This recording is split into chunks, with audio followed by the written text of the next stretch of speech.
ఇక రాష్ట్రంలో కాంగ్రెస్ రౌడీలు రెచ్చిపోతున్నారు. సీఎం రేవంత్ అండ చూసుకొని పేటరేగిపోతున్నారు. ఇక పంచాయతీ పోరులో ఓటే లేదని భావించి దాడికి తెగబడుతున్నారు. ఇక సంగారెడ్డి జిల్లాలో ఓ దళితుడి షెడ్ను కాంగ్రెస్ నేత కూల్చేశాడు. ఇటు ఖమ్మం జిల్లాలో కూడా రెచ్చిపోయారు.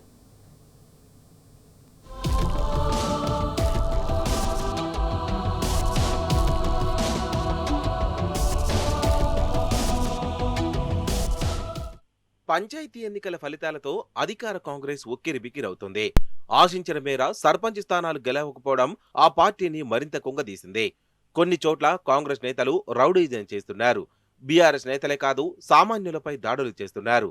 సంగారెడ్డి జిల్లా కోహీర్ మండలం సజ్జాపూర్లో బేగల రాములనే దళితుడిపై కాంగ్రెస్ నేత ప్రసాద్ రెడ్డి కక్షగట్టారు.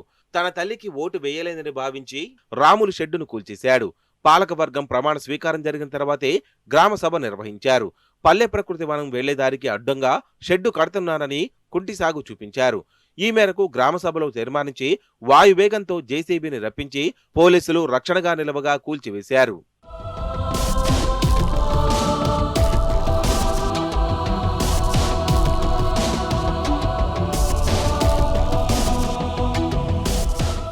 ఆ భూమికి సంబంధించి పట్టాదారు పాస్ పుస్తకం తన వద్ద ఉందని రాములు అంటున్నారు.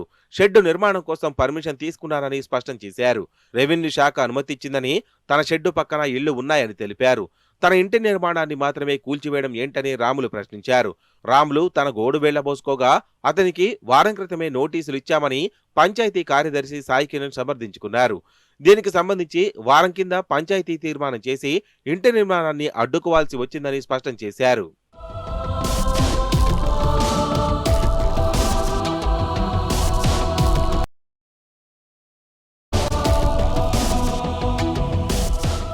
సంగారెడ్డి జిల్లా సజ్జాపూర్లో దళితుడు నిర్మిస్తున్న ఇంటిని కూల్చడం దుర్మార్గమని మాజీ మంత్రి హరీష్ రావు మండిపడ్డారు.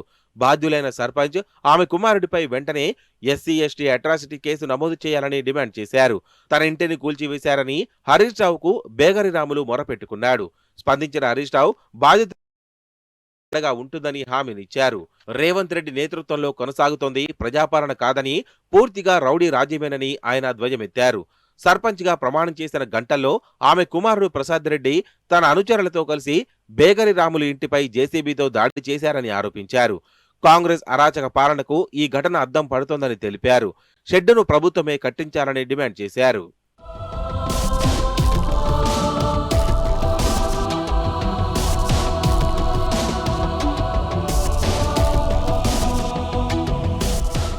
ఇటు ఖమ్మం జిల్లాలో బీఆర్ఎస్ శ్రేణులపై కాంగ్రెస్ నేతలు దాడులు చేస్తున్నారు.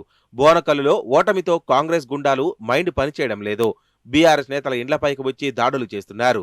రఘునాథపాలెం మండలంలో ఓటమిని జీర్ణించుకోలేక బీఆర్ఎస్ అభ్యర్థి గెలుపు కోసం కృషి చేసిన వ్యక్తి ఇంటిపై దాడి చేశారు. రాంక్యా తండాలో బీఆర్ఎస్ గ్రామశాఖ మాజీ అధ్యక్షుడు రాములపై కాంగ్రెస్ వార్డు సభ్యులు బానోజ్ పార్వతి దాడి చేశారు. బాధిత కుటుంబ సభ్యులను ఖమ్మం నగర అధ్యక్షులు పురుకొల్లు నీరజ నాగరాజు, రఘునాథపాలెం మండల అధ్యక్షులు అజ్మీర్ నాయక్ పరామర్శించారు. బోనకల్లు మండలం ఆళ్లపాడులో బీఆర్ఎస్ పై ఓడిపోయిన కాంగ్రెస్ సభ్యుడు జీడే ప్రవీణ్ మల్లారపు దాడి చేశాడు.